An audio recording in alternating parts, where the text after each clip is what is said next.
Hey guys, welcome back to our channel వివైషు vlogs. Sankranti సంబరాలు షురూ అయ్యాయి. విలేజ్కి వచ్చేసాం. ఇంకా పిండి వంటకాల హడావిడి కూడా స్టార్ట్ అవ్వాలి కదా. మరి మా తెలంగాణలో పిండి వంటకాలకి ఫేమస్ అయిన సకినప్పాలతో మన పిండి వంటకాల వ్లాగ్ని స్టార్ట్ చేసేద్దాం. సకినప్పాలనే ముందుగా ఎందుకు చేసుకుంటారు అనేది మనం వీడియోలో క్లియర్గా చెప్పేసుకుందాము.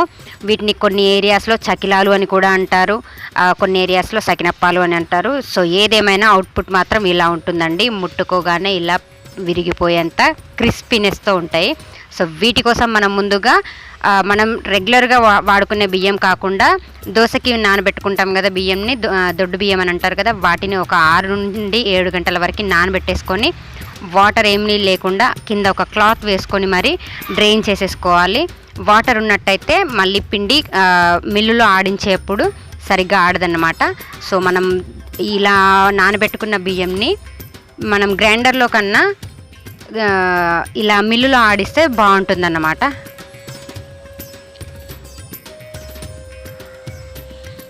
చూడండి, ఇలా ఉంటుంది ఆ మిల్లు. మాకు ఇంటికి దగ్గరలోనే ఉంది. అలా ఆడించుకున్న మిల్లులో ఆడించుకున్న పిండిని తీసుకొచ్చేసి ఒక గిన్నెలో వేసేసుకొని దానికి కావాల్సిన నువ్వులు, వాము, ఉప్పు వేసేసుకొని మొత్తం పిండిని ఫస్ట్ పొడి పిండిని మొత్తం కలిపేసుకోవాలి. మళ్ళీ వాటర్ వేయకముందే కలిపేసుకోవాలి. మనం వేసుకున్న నువ్వులు, వాము, ఉప్పు వాటిని వాటర్ లేకుండా ఫస్ట్ కలిపేసుకొని తర్వాత వాటర్ యాడ్ చేసేసుకుంటూ మెత్తగా కలిపేసుకోవాలి. ఇంకా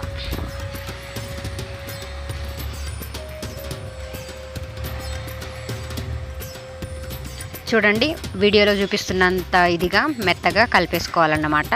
పట్టుకోగానే జారిపోయేంత, మరి ఈ పల్చగా కాదు, అలా అని గోధుమ పిండి కలిపినంత ఇదిగా కాదు, వీడియోలో చూపించినట్టుగా కలిపేసి పెట్టేసుకోవాలి. పక్కన కొంచెం గట్టి పిండి ఉంటుంది కదా, దాన్ని తీసుకొని ముందుగా గౌరమ్మని చేసుకోవాలి. నేను ఇందాక చెప్పాను కదా సకినాలనే ఎందుకు ముందుగా చేసుకుంటారు అని చెప్పేసి.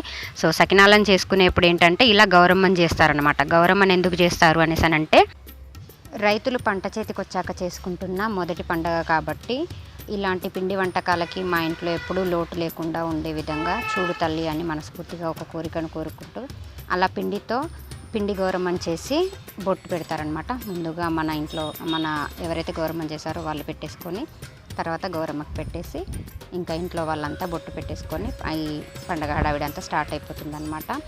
ఇది సకినాలుగా చేసే రోజు మాత్రమే ఇలా గౌరమ్మని చేస్తారండి. అంటే మనం పిండి వంటకాలు స్టార్ట్ అయ్యే మొదటి రోజు అన్నమాట. జనరల్గా పిండి వంటకాలు ఒకే రోజులో అయిపోవు కదా, ఒక 2-3 డేస్ అయినా పడతాయి కదా. సో మొదటి రోజు అలా గౌరమ్మని చేసేసి అలా చేస్తారండి. సకినాలను చుట్టడం అంటారు, చేయడం అని కూడా కాదు. సకినాలను అలా చుట్టేస్తుంటారనమాట. పిండి గట్టిగా అవుతున్న కొద్దీ ఇంకా వాటర్ యాడ్ చేసుకుంటూ మెత్తగా కలిపేసుకోవాలి. ఇంకా పిండిని చూడండి అలా చుట్టేసుకోవాలి. ఇంకా కింద ఖచ్చితంగా బెడ్షీట్ ఫోల్డ్ అవ్వకుండా చూసుకోవాలండి. బెడ్షీట్ పైన వేసుకోవాలి సకినప్పాలని. పేపర్ పైన కానీ అలా వేసుకుంటే కనుక అసలు తీసేటప్పుడు చాలా ప్రాబ్లం అయిపోయింది, ఇంకా అసలు రావు, ఇంకా విరిగిపోతాయి అన్నమాట. సో బెడ్షీట్ అలా ఫోల్డ్ లేకుండా ఎప్పటికప్పుడు స్మూత్గా అనుకుంటూ అలా చుట్టేసుకోవాలి.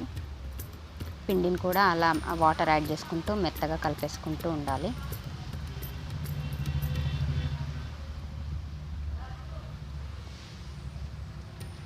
అలా మొత్తం బెడ్షీట్ మొత్తం నిండుగా నిండేసిన తర్వాత నెక్స్ట్ ఇంకొక బెడ్షీట్ కూడా వేసేసుకొని అందులో కూడా సేమ్ ఇలాగే చేసేసుకోవాలి. బట్ గౌరమ్మని మాత్రం పెట్టకూడదు. ఇంకా మొదటిసారి మాత్రమే గౌరమ్మని పెట్టాలి, పిండి గౌరమ్మని. ఇంకా అలా అప్పాలు చుట్టేసుకున్న తర్వాత ఒక 1/2 అవర్ తర్వాత మన పిండిలో ఉన్న వాటర్ అంతా బెడ్షీట్ లాగేసుకుంటుంది కాబట్టి అలా ఆరిపోయి ఉంటాయి అన్నమాట. ఆరిపోయిన తర్వాత మాత్రమే మనం అప్పాలని తీయాలి. ఇన్ కేస్ అవి కొంచెం తడిగా ఉన్నప్పుడు తీస్తే కనుక విరిగిపోతుంటాయి. మళ్ళీ విరిగిపోయిన వాటిని మళ్ళీ వాటర్ కలిపేసుకొని పిండిని మెత్తగా చేసుకుంటూ మళ్ళీ సకినాలను చుట్టేసుకోవాలన్నమాట. సకినాలు తెలిసిన ప్రతి ఒక్కరింట్లో ఉండే ప్లేట్ అన్నమాట అది. ఆ ప్లేట్ ఏంటి అని అంటే ఇంకా స్మూత్గా ఉంటుందన్నమాట. అప్పాలు తీయడానికి విరిగిపోకుండా ఈజీగా ఉంటుంది. చూడండి అలా జాగ్రత్తగా తీయాలి.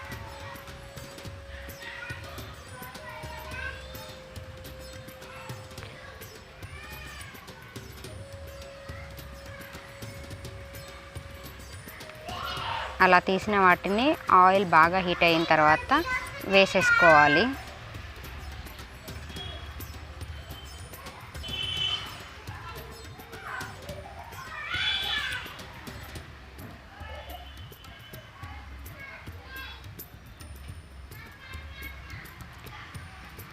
వేసిన వెంటనే మళ్ళీ మనం అందులో ఏమీ చేయకూడదు, అంటే అప్పాల పుల్లతో కానీ ఇవి కానీ ఇప్పుడే ఏం చేయకూడదు. ఒక 2 మినిట్స్ వెయిట్ చేయాలన్నమాట. మళ్ళీ ఎందుకనంటే అప్ప విరిగిపోయే ఛాన్స్ ఉంటుంది. ఒక 2 మినిట్స్ తర్వాత పైనికి వచ్చేసిన తర్వాత అప్పాలు అలా పైనకి వచ్చేసాక అప్పాల పుల్ల సహాయంతో వాటిని తిరిగేస్తూ ఉండాలి.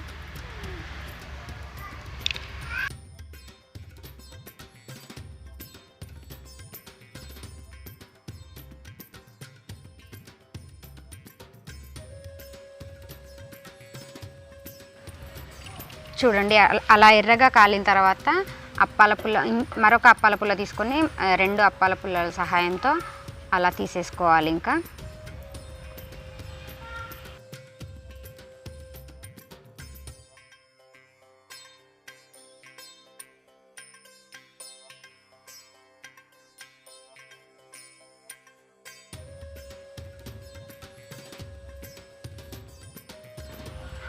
అప్పాలను తీసి పక్కన ఒక జల్లి దాంట్లో వేసేసుకోవాలి. అలా వేసేసుకోవడం వల్ల ఏంటంటే ఎక్సెస్ ఆయిల్ ఏమైనా ఉంటే కింద బౌల్లోకి వెళ్ళిపోతుంది. ఇంకా చూడండి ఎంత బాగున్నాయో మన సకినాలు. ముట్టుకోగానే విరిగిపోయేంత క్రిస్పీనెస్తో చాలా బాగుంటాయండి. ఒకసారి ట్రై చేసి చూడండి. మీకు ఎవరికైనా ఈ సకినప్పాల గురించి తెలిసింటే కనుక నాకు కమెంట్ సెక్షన్లో కామెంట్ చేయండి. మీకు ఈ వీడియో కనుక నచ్చినట్టయితే లైక్ చేసి షేర్ చేసి సబ్స్క్రైబ్ చేయండి. And be happy and stay healthy. Thank you.